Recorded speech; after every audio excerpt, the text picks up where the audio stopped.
Good evening and welcome everyone to this session on economic survey volume 2। Volume 2 में हम ज़्यादा time नहीं लगाएंगे। Volume 2 more or less same रहता है। State of the economy, the things that we cover in the newspaper, magazines etcetera. This is the official compiled version of everyday newspaper reading, I would say, of the economy section. All right, इससे ज़्यादा और इसमें कुछ नहीं है। तो start करते हैं फटाफट। आज चल रही है, don't worry. Now here it is written, doing the right things at the right time is the rope which binds the wealth, making it boundless. ठीक है, तो अच्छी अच्छी चीजें। Lives versus livelihoods, recovery, demand side and supply side shocks. Shocks are events, ये same चीजें दे रखी हैं। इकोनॉमिक शॉक्स क्या होते हैं? That these are the events that by and large are unexpected and bring out changes in the real economic growth, inflation and unemployment. Now, demand side shocks affect one or more of the components of aggregate demand. Examples of such shocks might include economic downturn in a major trading partner, unexpected tax increases or cuts to welfare benefits, financial crisis causing bank lending credit to fall, bigger than expected rise in the unemployment rate. तो demand side shocks क्या होते हैं? Demand side shocks affect one or the more of these components of aggregate demand. Economic downturn in a major trading partner, जैसे कि USA में अगर economic downturn आ जाए, अनएक्सपेक्टेड टैक्स इंक्रीज और कट्स टू वेलफेयर बेनिफिट्स। या तो tax को इंक्रीज करना पड़ेगा जब डिमांड साइड शॉक आता है। किस वजह से आता है? टैक्स को इंक्रीज किया होगा, या फिर आपने मनरेगा जैसे जो वेलफेयर बेनिफिट्स हैं उनको कट किया होगा। ठीक है। Financial crisis causing bank lending और बैंक क्रेडिट टू फॉल, कोई ऐसा फाइनेंशियल क्राइसिस जिसकी वजह से बैंक्स ने लेंड करना बंद कर दिया। ये रीजंस प्रीलिम्स में हूबहू ditto they could be asked in the prelims in this same manner. Clear? Bigger than expected rise in the unemployment rates. A negative demand side shock can also bring about negative multiplier effects and also a negative accelerator effect on the level of investment spending. A negative demand side shock can also bring about negative multiplier effect.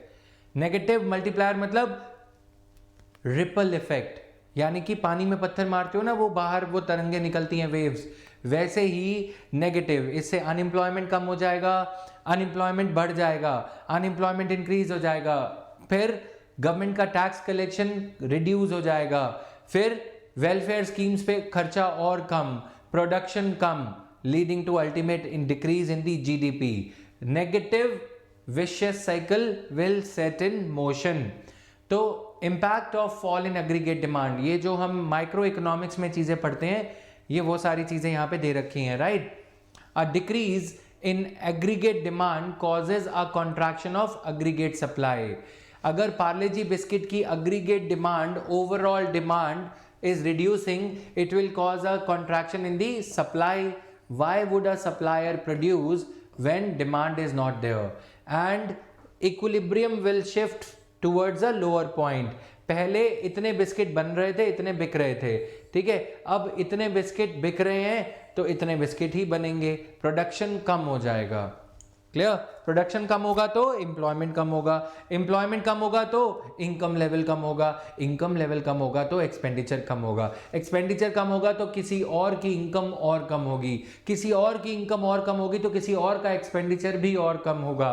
Likewise supply side shocks affect the short run aggregate supply and can also affect a country's long term productive potential. supply side के shocks, अगर steel की supply ही ना हो तो short run aggregate supply of steel, for example steel का ले रहे हैं, can also affect countries long run productive potential.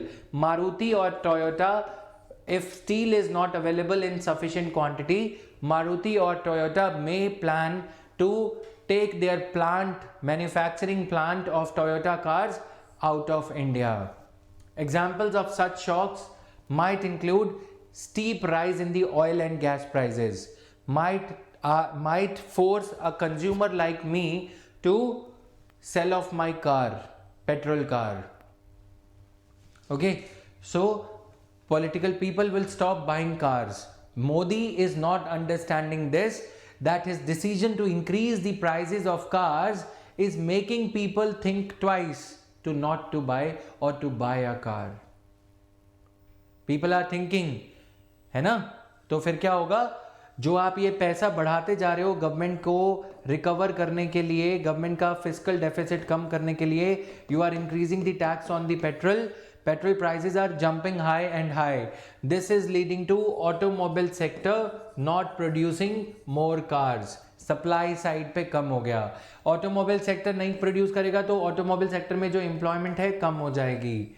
अब वो एम्प्लॉयज जो हैं मनरेगा के गले पड़ जाएंगे, मनरेगा में जॉब मांगने लगेंगे, NFSA national food security act के अंडर राशन मांगने लगेंगे. चमका?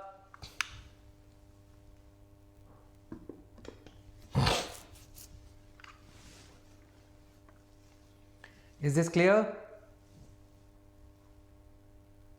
Now, natural disasters. Supply side कब होता है?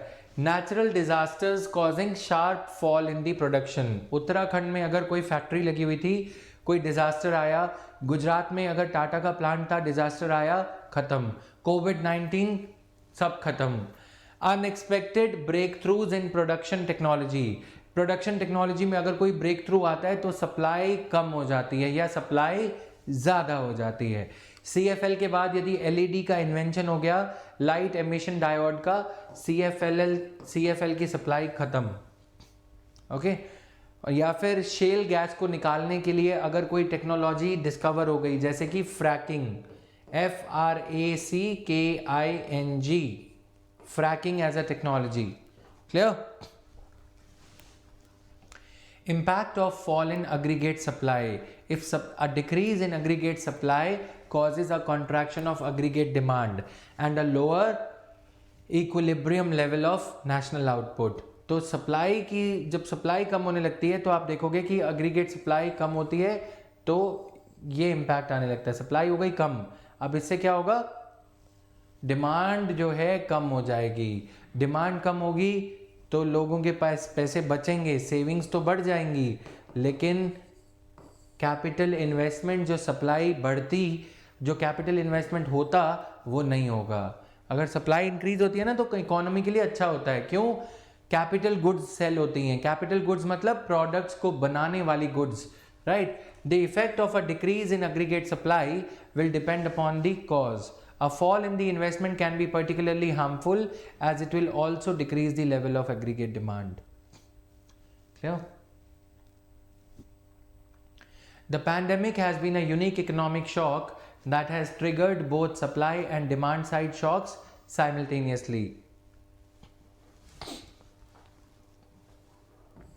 Pandemic has been a unique economic shock that has triggered both supply and demand side shocks simultaneously across economies around the world. Demand shock increases uncertainty, lowers the confidence. अगर मैं एक producer हूँ, course की demand कम हो जाएगी या मेरे product की डिमांड कम हो जाएगी, मेरा कॉन्फिडेंस कम होगा, इनकम मेरे कम होगी, मेरे एम्प्लॉयज़ की कम होगी. फिर weaker growth prospects, fear of contagion. Contagion क्या होता है? ऑटोमोबाइल सेक्टर में अगर क्राइसिस हुआ, स्टील की सेल कम हो जाएगी. स्टील सेक्टर में क्राइसिस हो गया, स्टील वर्कर्स गए, आयरन और माइनिंग कम हो जाएगी. One sectors negative impact leading to the negative impact on the other sector. curtailment of spending options due to closure of all contact sensitive activities. Curtailment of spending options due to closure of all the contact sensitive activities. Contact sensitive मतलब कोविड-19 के चलते हम बात कर रहे हैं, ठीक है, जिनमें कॉन्टैक्ट हो सकता था, सारी ऐसी ऑप्शंस खत्म हो गई, ठीक है. Trigger of precautionary savings. Precautionary saving होता है कि अभी रुक जाते हैं यार, हो सकता है कोविड 2.0 हो जाए, हो सकता है कोविड कितना लंबा चलेगा, अभी कार नहीं खरीदनी. समझ में आया? Postponing the expenditure because of taking a precaution, for the reason of precaution, कि मैं अभी खर्चा नहीं करूंगा, हो सकता है बाद में और कोई बवाल हो गया तो, हो सकता है नौकरी चली गई तो.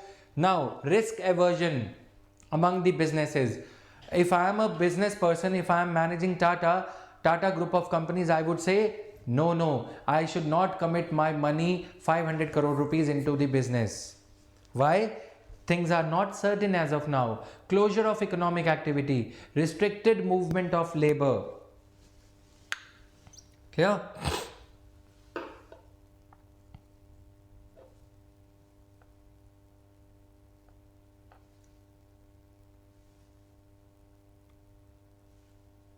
Is this clear to everyone?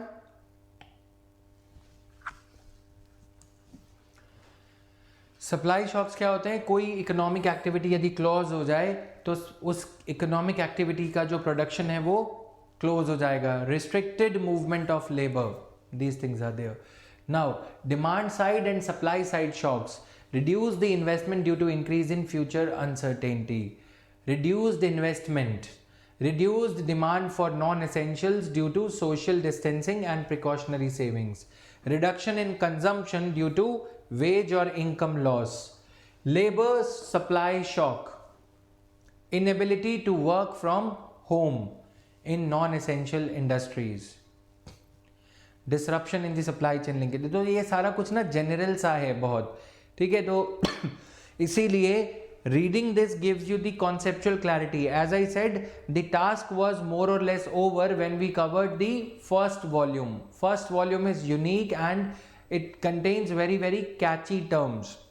Okay, so ये थोड़ा सा खुद पढ़ना. पब्लिक इन्वेस्टमेंट प्रोग्राम लाया गया है नेशनल इंफ्रास्ट्रक्चर पाइपलाइन के around to accelerate the demand push and further recovery.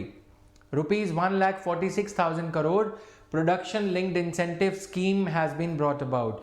So we will be covering these production linked incentive scheme and NIP in the next class. अभी कुछ ज़्यादा इसमें मैं सच बताऊं तो कोई काम का नहीं है. नीड क्या है नेशनल इंफ्रास्ट्रक्चर पाइपलाइन की? $5 ट्रिलियन इकोनॉमी का गोल अचीव करने के लिए. Point number 1 for prelims, to achieve the GDP of $5 trillion by 2024-2025, India needs to spend around $1.4 trillion, 100 lakh crores over these years on infrastructure.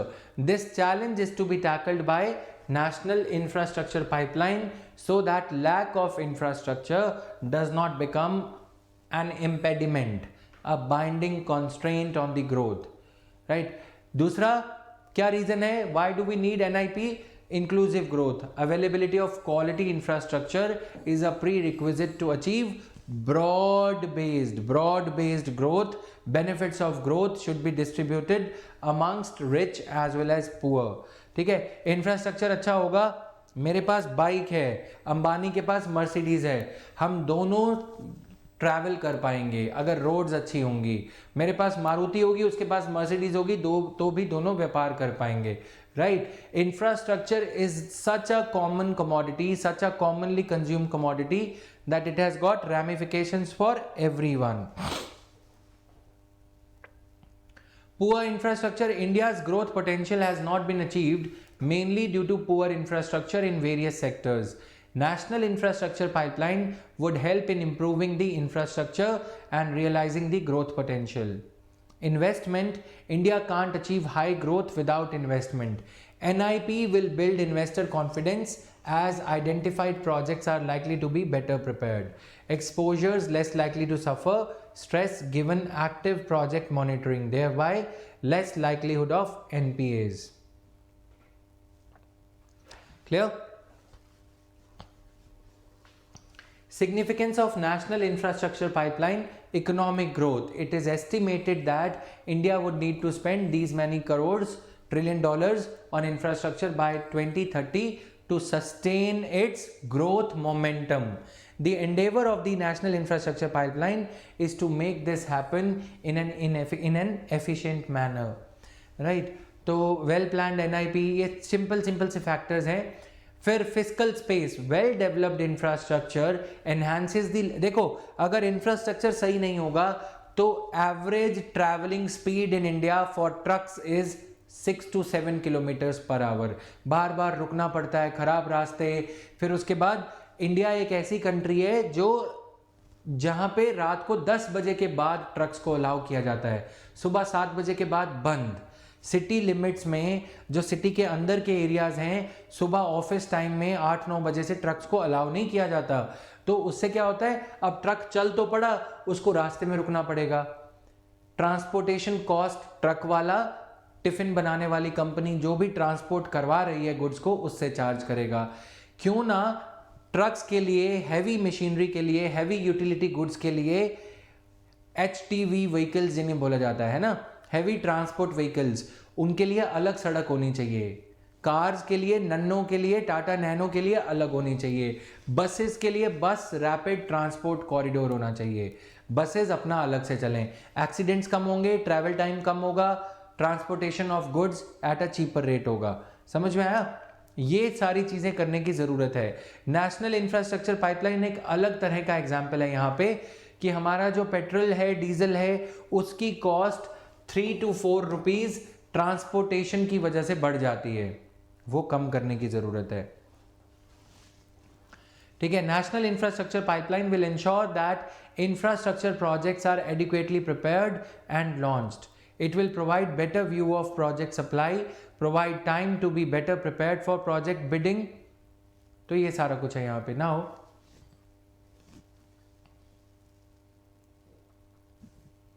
significance of NIP, agricultural benefits. It will strengthen agricultural and rural infrastructure.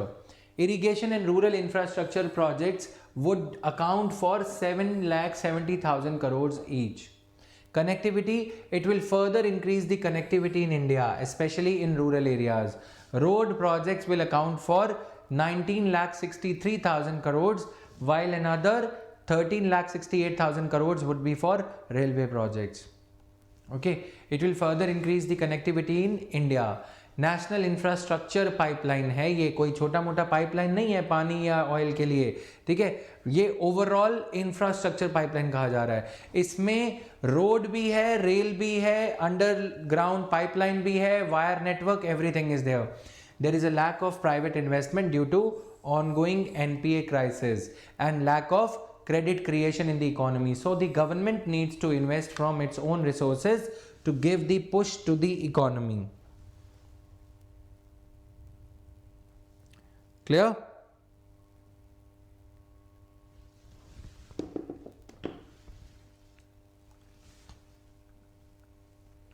तो ये था हमारा first chapter का analysis. ये basically NIP क्या है, इसके constituents क्या हैं, ये तुम्हें यहाँ से पता लग जाएगा। Nonetheless, I will be dealing with this NIP again in a detailed manner. Whatever factual details are available on PIB, we will be covering those up. Production linked incentive scheme कौन कौन से sectors के लिए है, this also we shall be clearing in the next class tomorrow. Okay, now coming to the other chapter, एक बार रुको।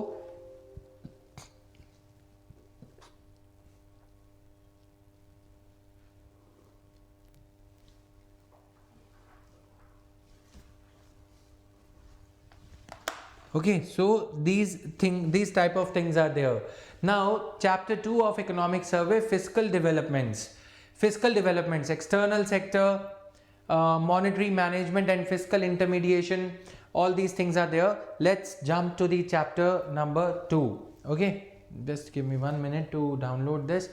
देखो मैं ना वैसे तुम्हें बता देता हूँ कि मेरे हिसाब से कौन कौन से चैप्टर्स हमें करने चाहिए। एक तो सोशल इंफ्रास्ट्रक्चर वाला चैप्टर है, chapter 10। Let us come to this, then industry and infrastructure.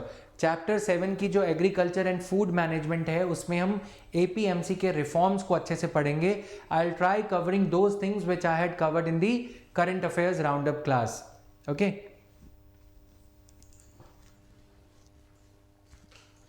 Why investment for railways is, where did you read this Saharsh?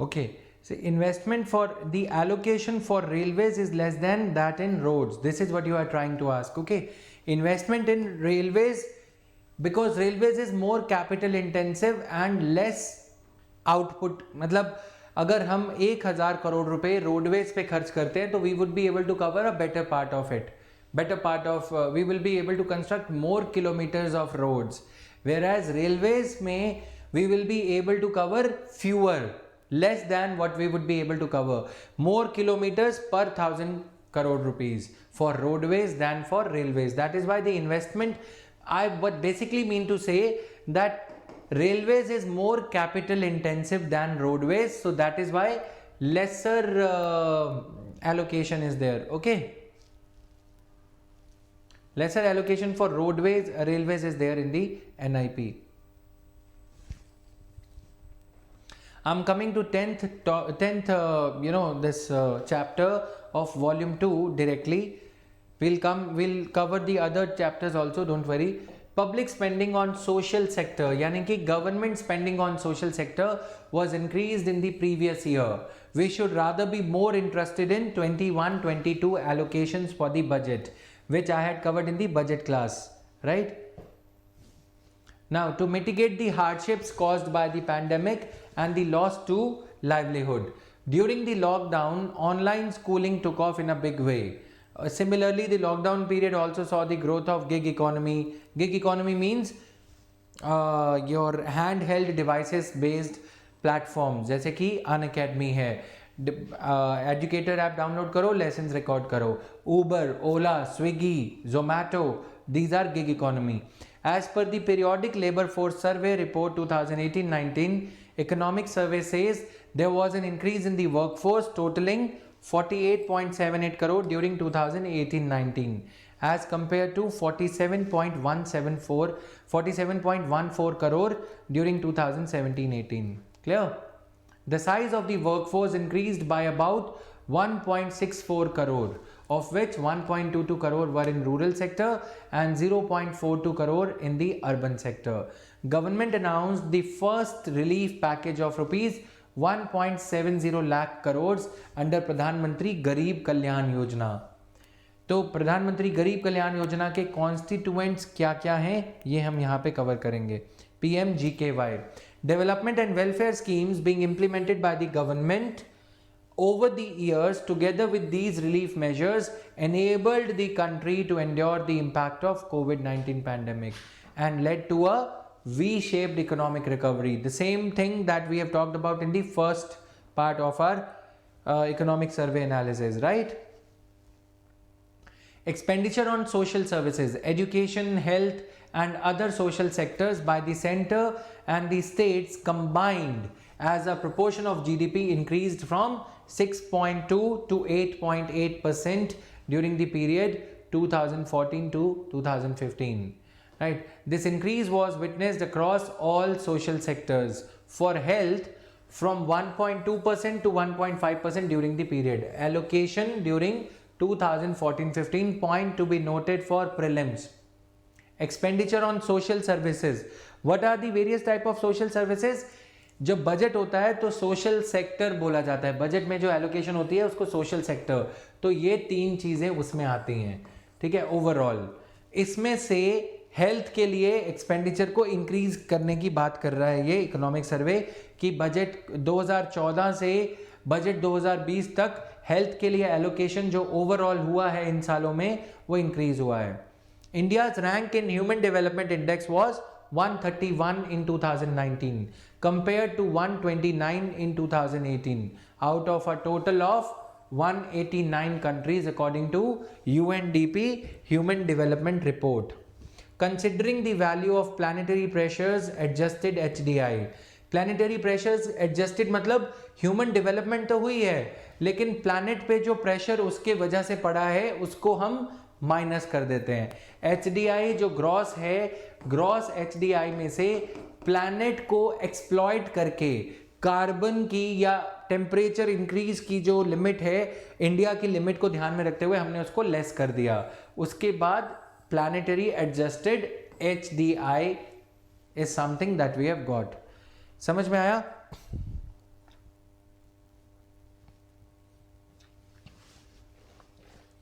Okay, so if a country puts no pressure on the planet, its PHDI and HDI would be equal. But if we are over exploiting carbon, fossil fuels, etc., then PHDI would fall below HDI. Yeah. So what steps are being taken by the government? You can highlight to mitigate climate change.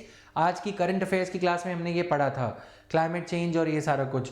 What steps are being taken by the government to mitigate climate change in India? We have changed the metrics, है ना, कि हम अपनी growth को कैसे major कर रहे हैं. हमने मापदंड का तरीका, मेजरमेंट का तरीका बदल दिया है. Planetary pressures adjusted HDI is something we have started following.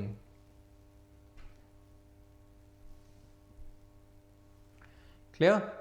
Though India improved its absolute value of the Human Development Index from 0.645 in 2019 to 0.645 in 2019.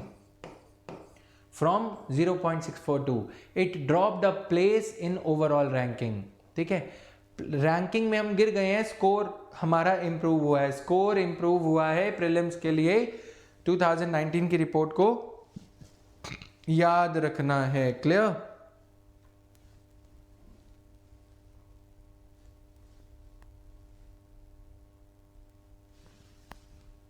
Is it clear?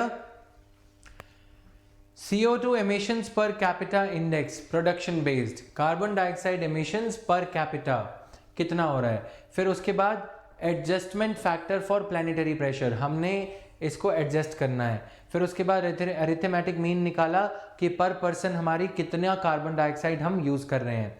Material footprint per capita index, material हमारा जो material हम consume कर रहे हैं, carbon dioxide produce करके जो material हमने निकाला उसको पर कैपिटा हमने कैलकुलेट किया कि हमने कितना एक्स्ट्रा प्रेशर प्लैनेट पे क्रिएट किया.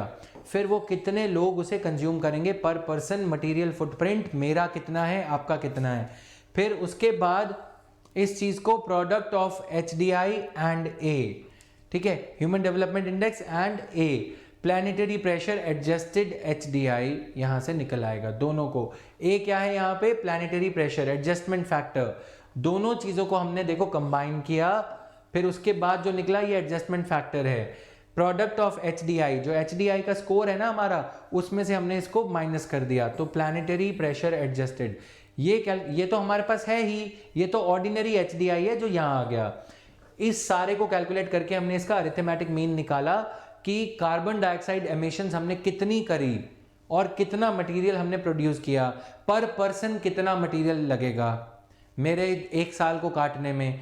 फिर वो जो ह्यूमन डेवलपमेंट इंडेक्स, हमने ह्यूमन डेवलपमेंट तो करी, नई किताबें छापी, new books we printed, but in printing those new books we have cut off, we have chopped off how many trees per person. How many books are there in India?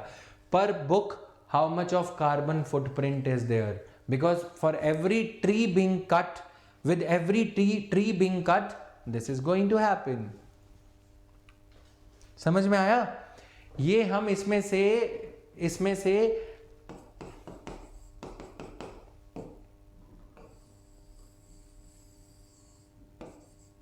Minus कर रहे हैं.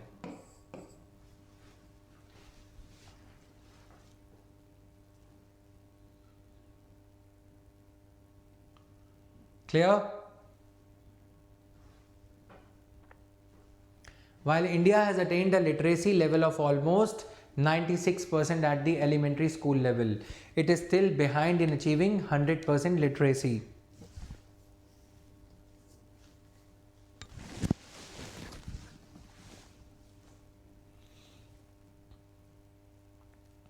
Clear है? While India has attained the literacy level of almost 96%, ये आपको याद रखना है, economic survey की फिगर है, ठीक है. नेशनल सैंपल सर्वे ये कहता है literacy rate of persons of age 7 years and above. अब इकोनॉमिक सर्वे पता है क्या झोल करती है सरकार, गवर्नमेंट जब अकाउंटिंग करती है. तुम ये बताओ, क्या ये अप्रोप्रिएट है कि 7 साल के बच्चे को स्कूल भेजा जाए? इसका मतलब आपके पास प्रेपरेटरी स्कूल्स नहीं है.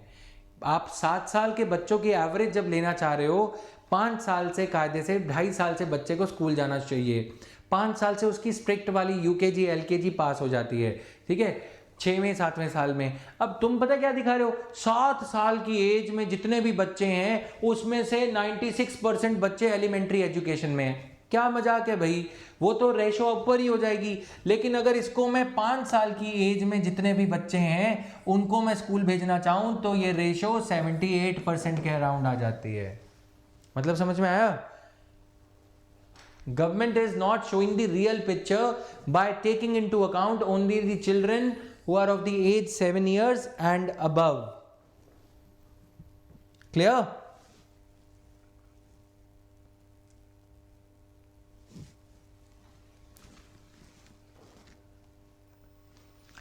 तो यहां पे ये ही 78% है वैसे तो, ठीक है, और सोचो कि और कितना नीचे हो जाएगा।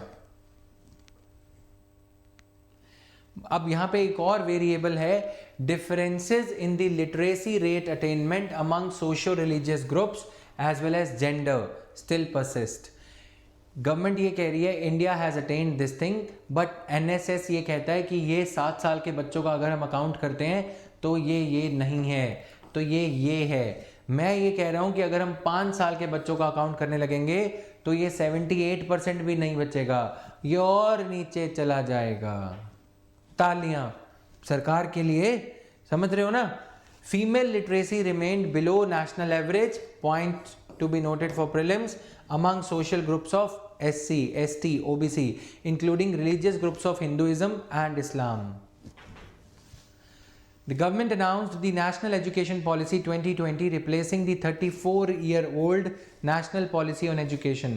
The new policy aims to pave the way for transformational reforms in school and higher education systems in the country.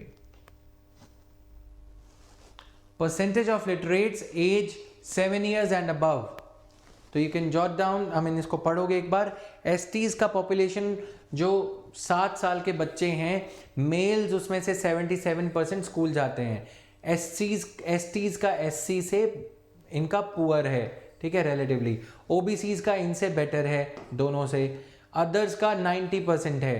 तो socio religious, socio economic factors, males का अक्रॉस एवरी कैटेगरी, मेल्स का जो स्कूल एलिमेंट्री स्कूल रेशो है, enrolment ratio across all the categories males से कम है, ठीक है। सोशल ग्रुप वाइज तो ये हो गया इस तरफ वाला, इस तरफ वाला। रिलीजन वाइज देखें, हिंदुइज्म का रेट इनमें ज़्यादा है, मेल भी और फीमेल नहीं है। सिखिज्म का देखो कितना ज़्यादा है, ये आधे लोग ये सिखिज्म वाले खालसा स्कूल में पढ़ने जाते, ठीक है। ये याद रखने वाली चीज़ है कि सिखिज्म का रेट इससे ज़्यादा है। क्रिश्चियनिटी में क्रिश्चियन मिशनरीज, तमिलनाडु के बच्चे जो हैं केरला में, वो क्रिश्चियन मिशनरीज में पढ़ने जाते हैं, उनका रेट अच्छा है हिंदुइज्म से। मतलब हिंदुइज्म वाले बच्चे पढ़ते पढ़ते नहीं है, वो क्या करते हैं, नहीं पढ़ते हैं, बस ये मान लो, समझ में आया, कम पढ़ते हैं उनसे। तो ये सारा कुछ है ना। हो कौन सी रिपोर्ट है? नेशनल सैंपल सर्वे रिपोर्ट 585, 2017-18 का डेटा है ये। याद करो इसको, फिर आगे बढ़े।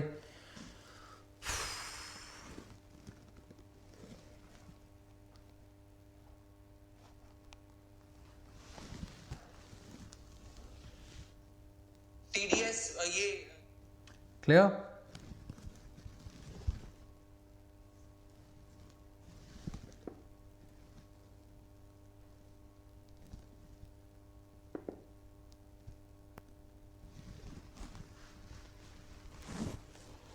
Done. Now, National Education Policy aims to universalize education from preschool to secondary level with 100% gross enrollment ratio in school education by 2030. Gross enrollment ratio in higher education to be raised to 50% by 2035. 3.5 crore seats to be added in higher education. National Education Policy 2020 will bring 2 crore out of school children back into the mainstream. Out of school बच्चों को भी target किया जा रहा है। Yes, this thing needs to be noted down. This policy is very good intentioned, well intentioned insofar as it strives to bring back the children dropouts. Children the dropouts back to school. 5+3+3+4 curriculum लाया जाएगा with 12 years of schooling and 3 years of anganwadi and pre schooling. ठीक है, no rigid separation between academic streams, extra curricular, vocational streams in schools. कोई rigidity नहीं होगी। जो बच्चे vocational में डाइवर्ट मारना चाहते हैं, जिनका मन नहीं लगता पढ़ाई में, माइकल डेल की औलाद हैं जो, उनको अलग कर दिया जाएगा। ठीक है, और स्टीव जॉब्स और ये सब जो मतलब फालतू के वो हैं कि जिनको पढ़ने का मन नहीं करता, उनको अलग कर दिया जाएगा। बिल गेट्स की औलाद और ये सब, समझ रहे हो ना तुम ना। तुम्हारा टाइम जा चुका है, तुम्हें यूपीएससी करना है, तो ज़्यादा ख्वाब नहीं लेने का। Vocational education to start from class 6 with internship. Vocational education class 6 से ही शुरू हो जाएगी। ठीक है, teaching up to at least grade 5 to be in mother tongue. Provision has to be made for teaching in mother tongue up to class 5.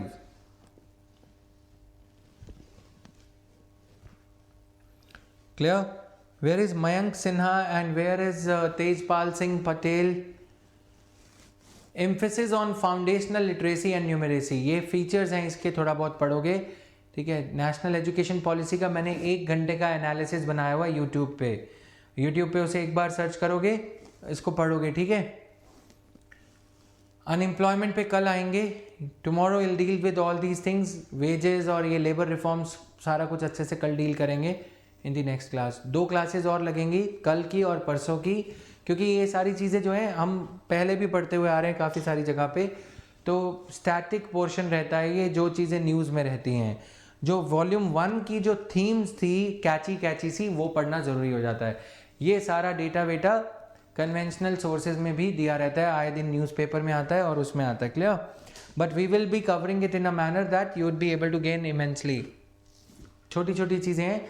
अब जैसे ये लेबर सेक्टर रिफॉर्म है, इसका we will provide you the handout or something so that you can understand. Garib Kalyan योजना, just 1 minute।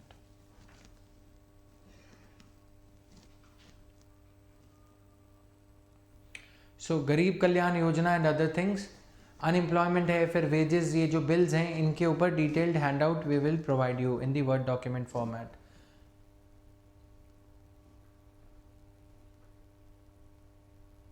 स्वच्छ Bharat mission, इसका critical analysis जैसे हमने पहले चीज़ों का करा है, इन प्रोग्राम्स का क्रिटिकल एनालिसिस रहेगा। 10th chapter is very very important because focus of UPSC has been on this, but decoding of each and every topic will be required. ठीक है, each and every scheme will be required here.